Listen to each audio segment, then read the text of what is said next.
Arun Dave, chairman AIDS prevention club Rajkot.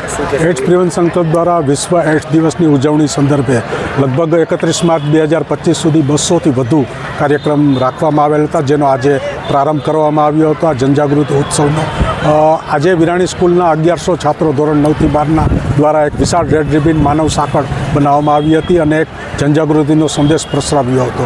અમારા આયોજનમાં આવતીકાલે રેસકોર્સ એથ્લેટિક ગ્રાઉન્ડ ખાતે 2500 ફૂટ લાંબી રેડ રિબિન બનાવવામાં આવશે, જેમાં 5000 વાલીઓ પણ સાથે જોડાશે.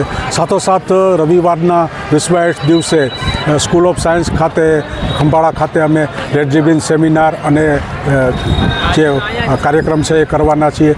સોમવારે રાજકોટ શહેર જિલ્લાની 1500 શાળામાં જે તે શાળા પોતપોતાની શાળાની અંદર રેડ રિબિન બનાવશે, જેમાં 2 લાખથી વધુ છાત્રો જોડાવાના છે.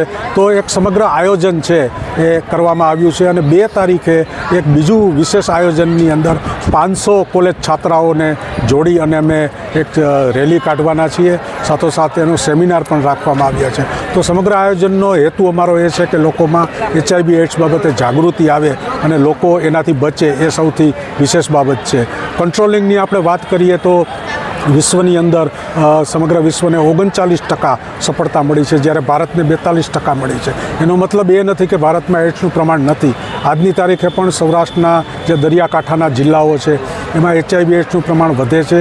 દર મહિને લગભગ 7થી 8 જેટલા HIV પોઝિટિવ નવા આજની તારીખે પણ નીકળે છે. સમગ્ર વિશ્વની વાત કરીએ તો 4000 કન્યાઓ આજની તારીખે પણ દરરોજ HIV પોઝિટિવ જન્મે છે. તો ક્યાંક ને ક્યાંક હજી આપણે લાંબી મજલ કાપવાની છે, પણ આપણે સૌ આશા રાખીએ કે 2030 સુધીમાં એની રસી શોધાઈ જાય.